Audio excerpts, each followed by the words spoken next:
Hello दोस्तों, मेरा नाम है मनीष कुमार और आप देख रहे हैं मनीष टेक्निकल चैनल। दोस्तों, कक्षा 11 की जो पार्ट 2 का फिजिक्स का वीडियो था, उसमें पहले पार्ट में मैंने बताया था कि मूल राशियां क्या होती है, भौतिक राशियां क्या होती हैं, और उसमें थोड़ा प्रॉब्लम हो गया था, इसीलिए वो वीडियो आगे नहीं बढ़ सका। चलिए उसके आगे की टॉपिक देख लेते हैं। तो हमारा तीसरा टॉपिक है मापन। मापन किसे कहते हैं? मापन को कहते हैं मेजरमेंट।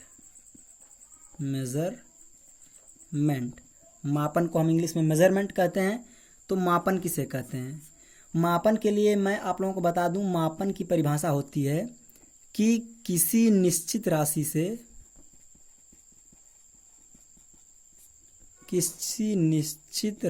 से या फिर आप कह सकते हैं, यहाँ पर निश्चित को हटा दीजिए, आप यहाँ लिख लीजिए किसी ज्ञात राशि से किसी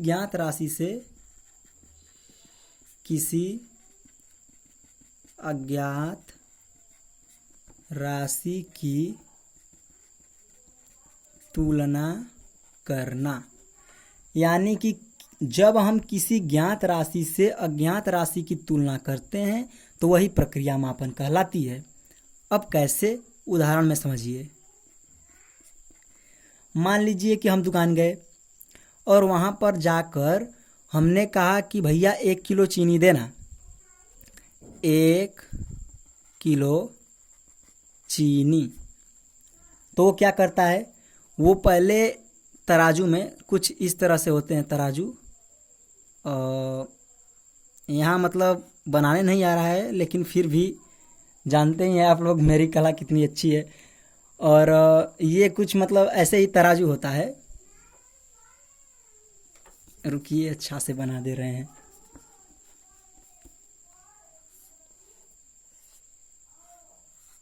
ये अब कुछ सही है। तो यहाँ पर चीनी रखता है, जरूरी नहीं है कि इसी साइड चीनी रखेगा, इस साइड भी रख सकता है, मतलब इस दोनों मतलब पलड़ों में किसी भी साइड चीनी रखता है। और जब आप कहेंगे कि 1 किलो चीनी दो, तो वो 1 किलो चीनी को यहाँ पर 1 केजी का बाट रखता है। तो ये 1 केजी क्या है? 1 केजी क्या है? वो जानता है कि नहीं ये 1 केजी है, यानी कि ये ज्ञात हो गई। लेकिन वो ये नहीं जानता कि ये जो चीनी है वो हमें ज्ञात है कि नहीं, वो नहीं जानता, उसे नहीं पता है कि ये चीनी कितनी है, यानी कि ये अज्ञात हो गया। यानी कि हमें ज्ञात राशि पता चल गई, यानी कि 1 केजी, लेकिन 1 केजी तो राशि है नहीं। किलोग्राम, यानी कि ये जो ये है, यानी कि हम किसी ज्ञात मतलब हमने किसी ज्ञात राशि से अज्ञात राशि की तुलना की। हमें ज्ञात राशि पता था कि ये 1 केजी, जो केजी है ये ज्ञात है, हमें ये एक मानक है, यानी कि जिसे पूरी दुनिया मानती हो। तो 1 केजी यानी कि 1 किलोग्राम। 1 किलोग्राम ज्ञात राशि है और ये जो चीनी है ये अज्ञात राशि है। तो ये चीनी है, तो चीनी में जो द्रव्यमान होता है उसका राशि वो अज्ञात हुआ।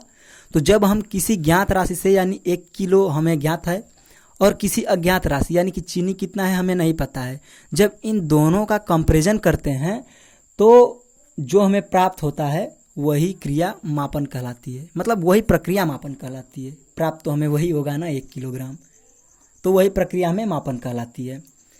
चलिए, अब उम्मीद करते हैं कि मापन समझ लिए होंगे। एक बार रिवीजन कर लीजिए। किसी ज्ञात राशि से किसी अज्ञात राशि की तुलना करना मापन कहलाता है। या हम इसे इस तरह कहें कि किसी निश्चित मानक से, ये जो है 1 किलोग्राम ये मानक ही है, यानी कि जिसे पूरी दुनिया मानती हो, किसी निश्चित मानक से भौतिक राशियों की तुलना कर देना मापन कहलाता है। चलिए अगला पढ़ते हैं। तो अगला है हमारा मात्रक। मात्रक जिसे हम कहते हैं यूनिट। मात्रक जिसे हम कहते हैं यूनिट। अब यूनिट क्या होता है, मात्रक क्या होता है? तो इसका एक परिभाषा है, मानक के लिए बनाया गया मानक के सॉरी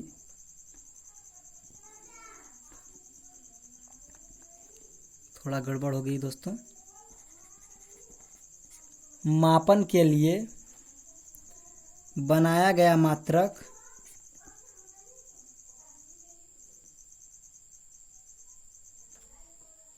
यहाँ मापन के लिए बनाया गया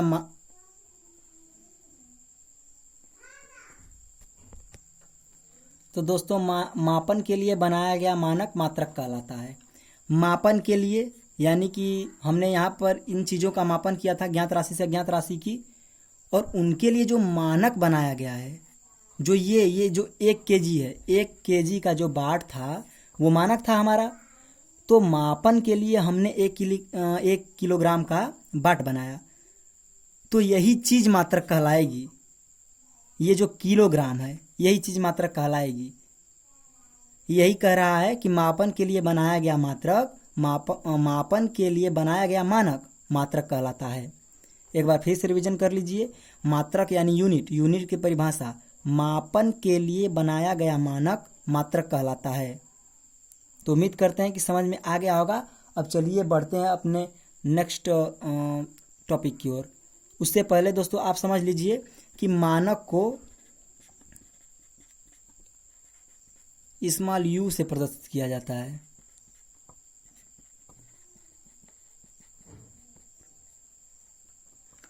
मानक को स्मॉल यू से प्रदर्शित किया जाता है। चलिए अब बढ़ते हैं अपने अगले टॉपिक की ओर। तो हमारा नेक्स्ट टॉपिक है आंकिक मान। आंकिक मान जिसे कहते हैं न्यूमेरिकल वैल्यू।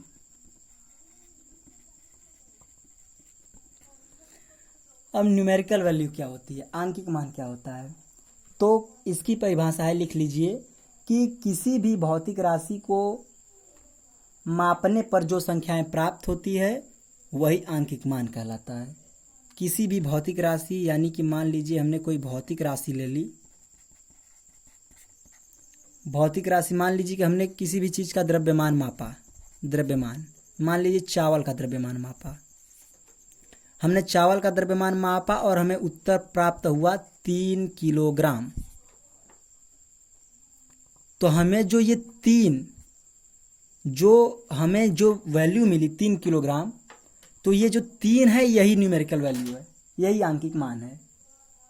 ठीक है, यानी कि किसी भी भौतिक राशि को मापने पर जो संख्याएं प्राप्त होती है वही क्या होती है, आंकिक मान। यानी कि अगर हमने चावल को मापा तो चावल 3 किलोग्राम है, यानी कि इसका आंकिक मान हो गया 3। ठीक है दोस्तों, तो आंकिक मान के बाद हम अपना नेक्स्ट आते हैं अपने नेक्स्ट टॉपिक पर, मूल। मूल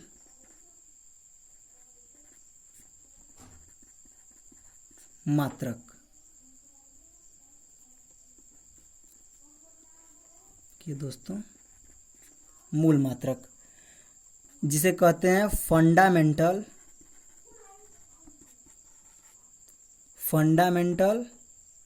यूनिट।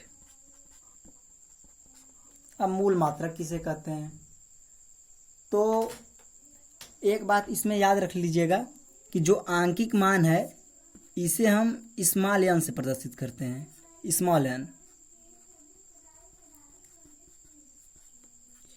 आंकिक मान को हम स्मॉल n से प्रदर्शित करते हैं। और मूल मात्रक यानी कि फंडामेंटल यूनिट, मूल मात्रक किसे कहते हैं, यानी कि लिखिए वे मात्रक जो अन्य मात्रकों से स्वतंत्र होते हैं। लिखिए वे मात्रक जो अन्य मात्रकों से स्वतंत्र होते हैं और उनको, यानी कि आप समझ सकते हैं कि लिखिए कि वे मात्रक जो अन्य मात्रकों से स्वतंत्र होते हैं, अर्थात उनको एक दूसरे से अथवा आपस में बदला नहीं जा सकता, मूल मात्रक कहलाता है। अब इसका मतलब क्या है, वो एक दूसरे से स्वतंत्र होते हैं, उनको आपस में बदला नहीं जा सकता, क्या है ये। मान लीजिए जैसे हम ले लें, जैसे भैया हमने आपको कह दिया कि 5 किलोग्राम समय हो रहा है, 5 किलोग्राम समय हो रहा है। किसी ने आपसे पूछा कि समय क्या हो रहा है, तो आपने कहा 5 किलोग्राम। ये क्या है, अरे भैया ये नाइंसाफी है। कभी 5 किलोग्राम समय देखे हो? समय तो सेकंड में होता है, इसका तो मात्रक सेकंड होता है। यानी कि हम समय की तुलना सिर्फ सेकंड से कर सकते हैं। ये किलोग्राम की तुलना, ये द्रव्यमान, ये किलोग्राम की तुलना सिर्फ हम द्रव्यमान से कर सकते हैं। ताप की तुलना सिर्फ हम केल्विन से कर सकते हैं। यही होता है मूल मात्रक। द्रव्यमान की तुलना किलोग्राम से करना, यानी कि जो जैसा है उसको वैसे ही छोड़ देना। यानी कि द्रव्यमान है तो उसको उसकी मात्रक से ही तुलना करते हैं हम। ये नहीं कि कह दिया कि कितने डिग्री सेल्सियस है, अरे ताप कितना है, तो आप बोल दिए कि 4 सेकंड। ये भी कोई आंसर है? नहीं। तो मूल मात्रक वे मात्रक होते हैं जो स्वतंत्र होते हैं, अर्थात उन्हें आपस में बदला नहीं जा सकता। जैसे आपका हो गया कि द्रव्यमान को सिर्फ हम किलोग्राम में ही माप सकते हैं, किसी अन्य चीज में नहीं। तो नेक्स्ट हम अपना एक टेबल बना लेते हैं और इसके बाद हम पार्ट 3 लाएंगे। तो उसमें आपको भी बोरिंग नहीं लगेगा, लंबा चौड़ा वीडियो ज़्यादा नहीं होगा। और पार्ट 3 में हम और कुछ टॉपिक क्लियर करेंगे। यहाँ पर एक हम चार्ट बनाते हैं, आप भी बना लीजिए। यहाँ लिखिए मूल राशियाँ, यहाँ मूल मात्रक और यहाँ प्रतीक।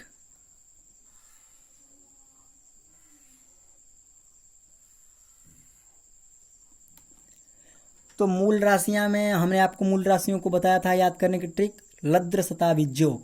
ठीक है, तो ल से लंबाई बोलते जाइए, कमेंट कीजिए, सीक्वेंशियल पूरा एकदम लिखिए, पूरा एकदम क्रमिक रूप से कैसे कैसे कमेंट कीजिए। लंबाई, द्र से द्रव्यमान, स से समय, त से ताप, वी से विद्युत धारा, ज से ज्योति तीव्रता,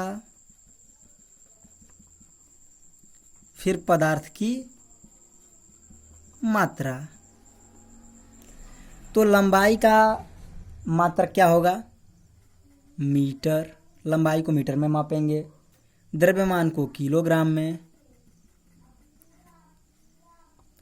समय को सेकेंड में, ताप को केल्विन में, विद्युत धारा को एम्पियर में, ज्योति तीव्रता को कैंडिला में और पदार्थ की मात्रा को मोल में। तो देखते हैं मीटर को, यह प्रतीक है, यानी कि मतलब उसको किस चीज से शो करते हैं। मीटर को स्मॉल एम से, किलोग्राम को केजी से, के कैपिटल रहेगा, जी स्मॉल, सेकेंड को एससी से, केल्विन को के से, एम्पियर को ए से, कैंडिला को सीडी से और मोल को पूरा मोल लिख देते हैं। तो आप ये जानिए कि ये मूल राशियां हैं, ये मूल मात्रक है और ये जो है ये इनका प्रतीक है। और आप इनको तो याद ही कर लीजिए, क्योंकि ये जो सातों जो मूल राशियां हैं वो आपको नेक्स्ट टाइम में जब विमीय सूत्र आप बनाएंगे तो उसमें आपको बहुत काम आएंगी। तो दोस्तों उम्मीद करते हैं कि आपको वीडियो अच्छी लगेगी और हम जब पार्ट 3 लेकर आएंगे तो उसमें हम और भी अन्य टॉपिक जैसे पूरक राशियां और पूरक मात्रक के बारे में समझेंगे और आंकिक मान और जो मात्रक है उसमें संबंध समझते हुए, व्युत्पन्न राशियों को समझते हुए हम मात्रकों की विशेषताएं देखेंगे और फिर त्रुटि विश्लेषण को पढ़ेंगे। तो वीडियो अच्छी लगे तो लाइक करना और अपने दोस्तों के साथ शेयर करना। धन्यवाद।